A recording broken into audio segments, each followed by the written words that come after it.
Hello and welcome to the Broken Sword. Today we are having a look at the legendary elf, Ereinion Gil-galad. Build me an army worthy of Mordor.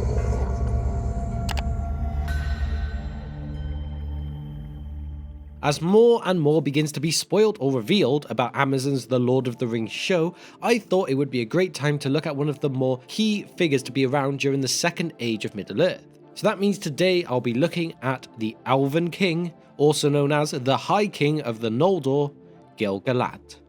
Although a good chunk of his story takes place during the Second Age, there is of course a small amount of history recorded of him before this time, so let's start off by going way back and seeing what we know about his beginnings.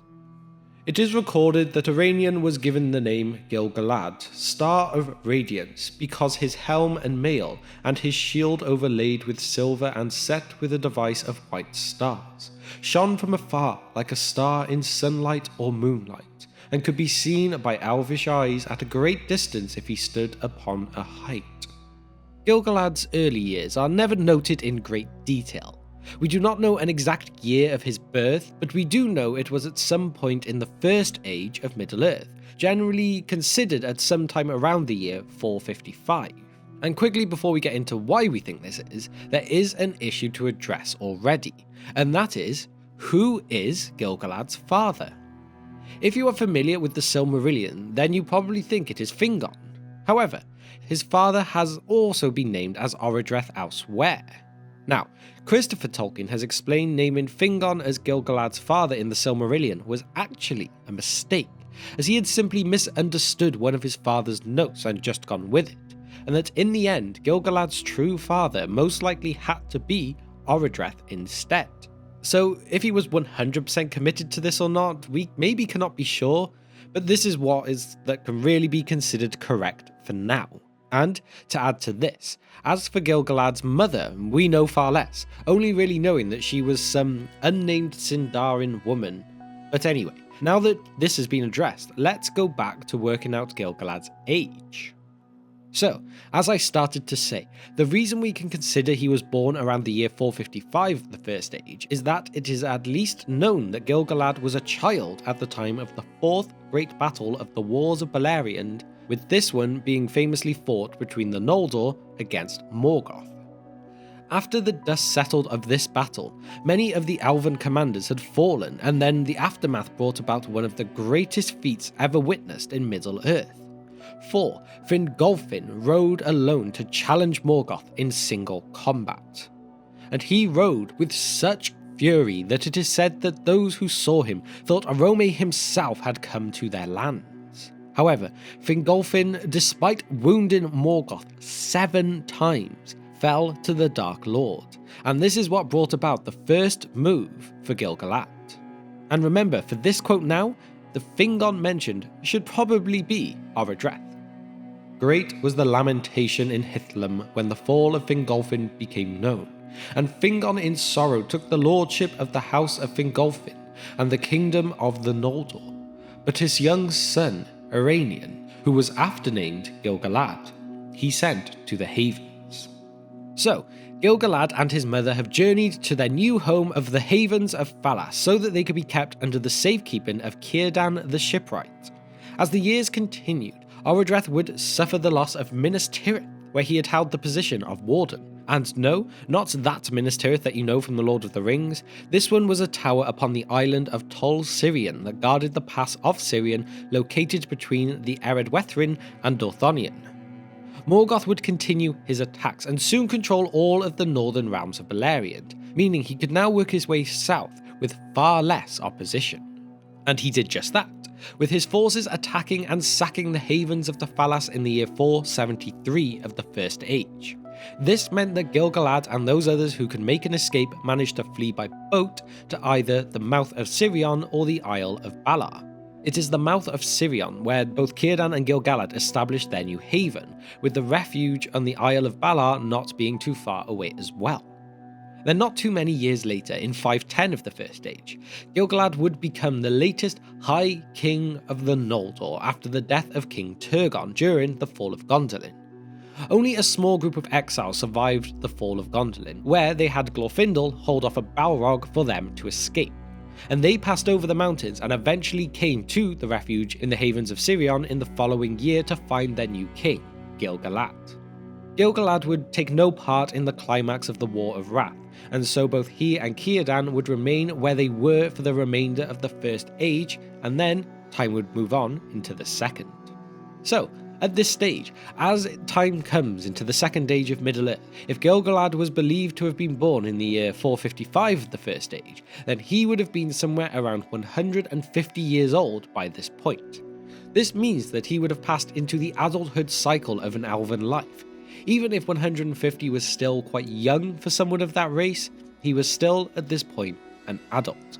But a more in-depth video about the life cycle of an elf is definitely one for another day. So anyway, this also means that this is where the potential now starts for the parts of his life that we could see in Amazon's show. So, the beginning of the Second Age started with an important founding. The founding of the region of Lindon in the Westlands, previously known as Ossirian, and this came in the very first year. Here, the elves build the Grey Havens in the newly formed Gulf of Lune, and this was important as this would be from where the Eldar would set sail to travel the straight road to Aman, the Blessed Realm. As Gil-galad was now the last heir of the kings of the Noldor, he was given the title of High King of the Elves of the West as well. Due to this reputation, many of the Sindar and Noldor elves came to join him. Not that all the years that followed would be completely peaceful though. Celebrimbor, the fifth son of Feanor, most noted for his creation of the Rings of Power, led a group of Noldor away to found their own realm of Ereinion in the year 750. It is rumoured that they had been tempted by the whispers of Mithril being found within the realm of Khazad-dûm. There was not just this unrest though, for also members of the Sindar and Nandor possessed long memories, and this meant that they were not willing to live peacefully with the Noldor due to an event called the Second Kingslaying, or the Ruin of Doriath, where the sons of Feanor attacked Doriath in search for the Silmaril. But that again is a bigger story for another day. But what this did mean is that the elves instead moved eastwards to live in the realms like that of Lothlorien or Greenwood the Great, and that would obviously become Mirkwood by the times of the Lord of the Rings. As the years continued, Gil-galad and Círdan would receive a visitor from the Isle of Númenor, the prince named Aldarion. They would strike up a friendship with Aldarion after he had been ever impressed with everything he saw of the elves. In fact, after returning home, Aldarion quickly begged to be let to go back and revisit the elves once again in Lindon. Gil-galad would use this friendship to send Aldarion back home with a letter for the King of Númenor, who at that time was Tar-men-eldur, and in it he would send a warning. A new shadow arises in the east. It is no tyranny of evil men, as your son believes, but a servant of Morgoth is stirring, and evil things wake again.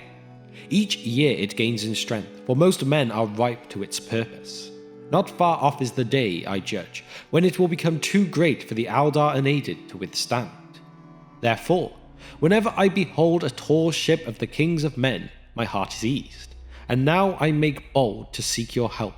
If you have any strength of men to spare, lend it to me, I beg. Gil-galad knew something dark was coming, and he wanted to be prepared. More years would roll on again though as we reached the end of the first millennium of the Second Age, and therefore around the year 1000, Sauron made his first attempt to deceive the elves, albeit the elves did not see it was him right away.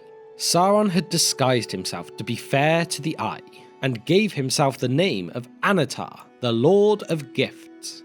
However, from the off, both Círdan and Gil-galad could feel that something was not right. This person was not as they seemed, so they rejected his offers and turned him away.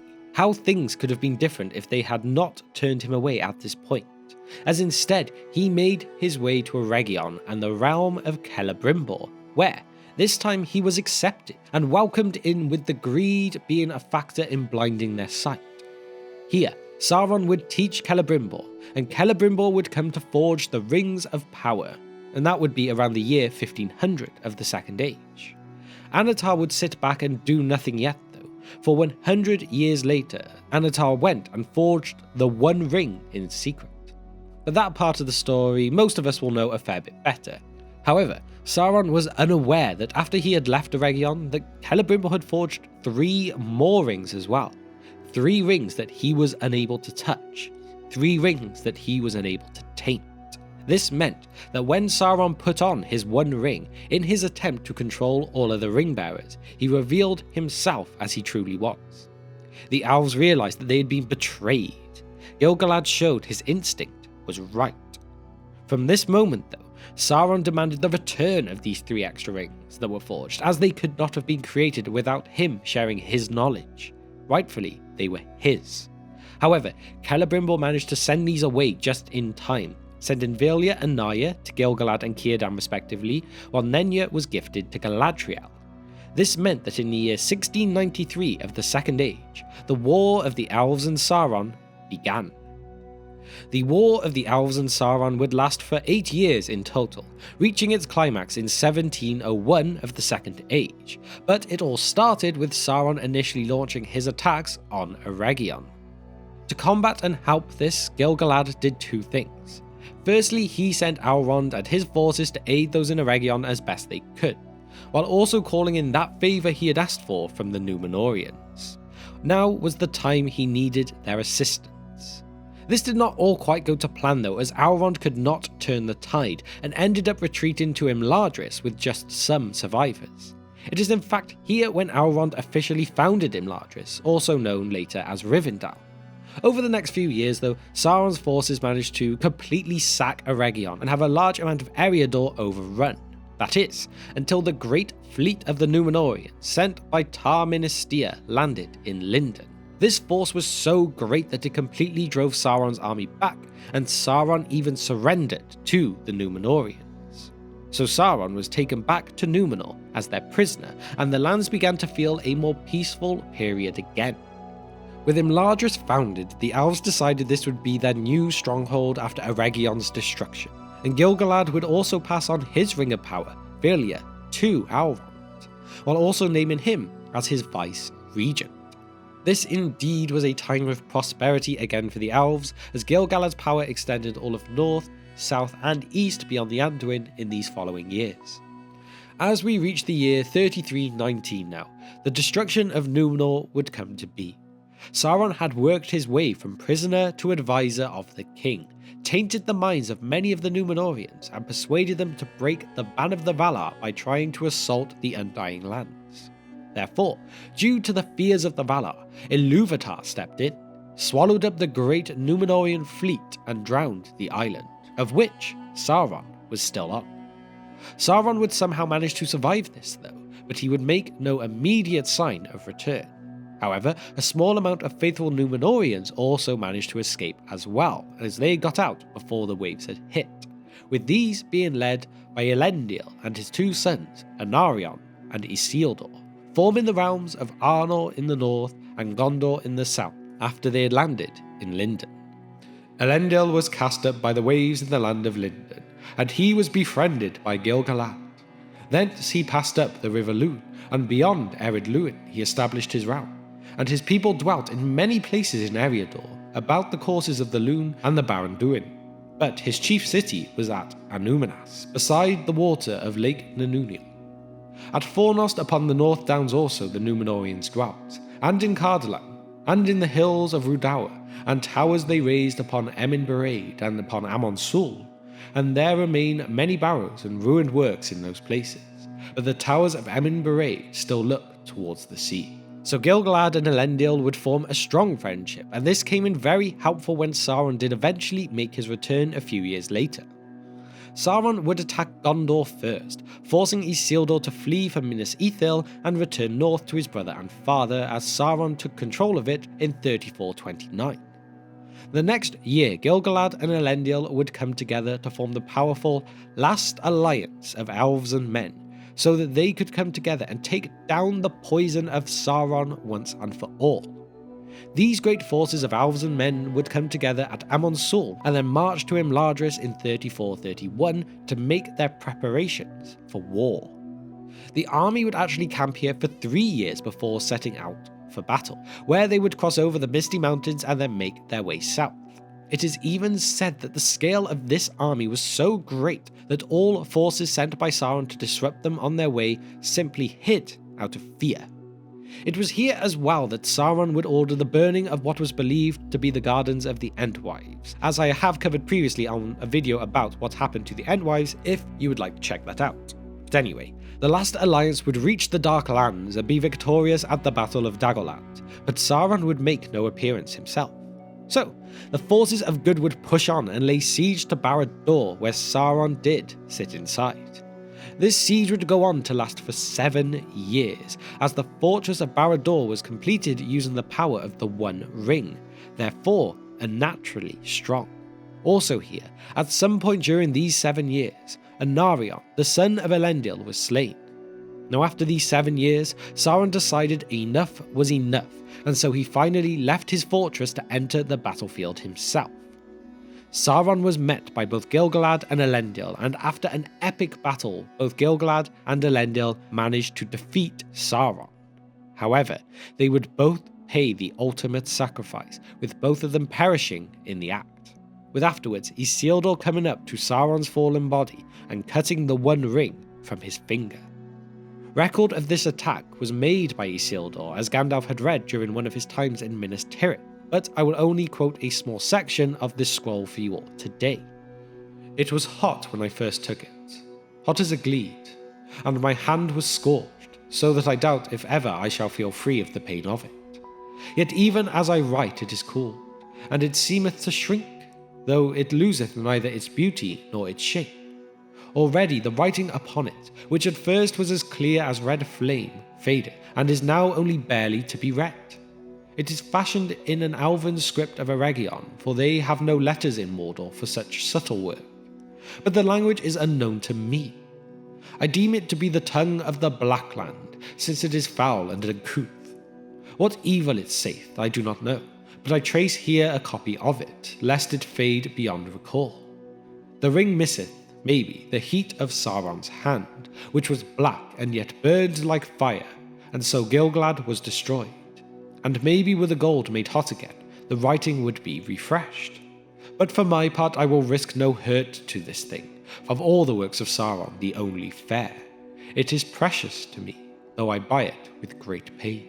And so, from the heat of Sauron's hand, the last High King of the Noldor would pass on in the year 3441 of the Second Age, just as Middle-earth made its way into its Third Age.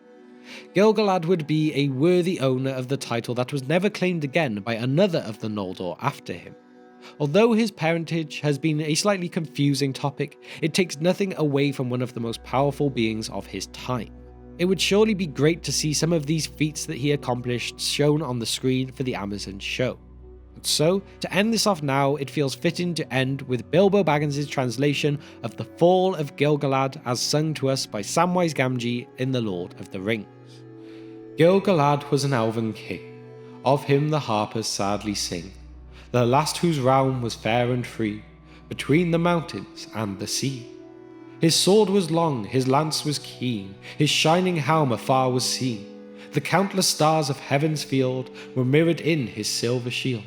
But long ago he rode away, and where he dwelleth none can say, for into darkness fell his star, in Mordor where the shadows are." And so, from here I will ask you all my question of the day, and that is, how much are you hoping to see Gil-galad in the Lord of the Rings on Prime's show? Are you hoping he may appear as a main character, or would you perhaps just prefer to see him as somewhat of a more recurring one, or maybe just leave him out completely for now at least? Let me know all of your thoughts, opinions, and maybe any theories you have for his character in the comment section below. And now, just to quickly mention at the end, we do have our other channels of the Tabletop Alliance, the 6th Ranger, and History of Dragon Ball. If you'd like to check any of those out, links will be in the description below. And also to shout out our patrons, as, you know, we couldn't do this without all of you. So firstly, our Divine Power team members of Kevin, Abram, Matt, and Glorfindel of Gondolin. You are all awesome. And a big thanks to our Fire Demon tier members of Nashith, Denver Steel, and Gregory. And as well, I cannot forget the Wizard Staff tier members of John, Andrew, and Pirate747 as well. Every single one of you is a true legend of the Brohirrim. And finally, if you have actually managed to reach the very end of this video with me today, I want to give you a massive thank you. I really hope that you have dropped a like on the video if you enjoyed it, left me a comment so I can hear any of your opinions on Gil-galad. And with that, I will just say I hope to see you next time on The Broken Sword.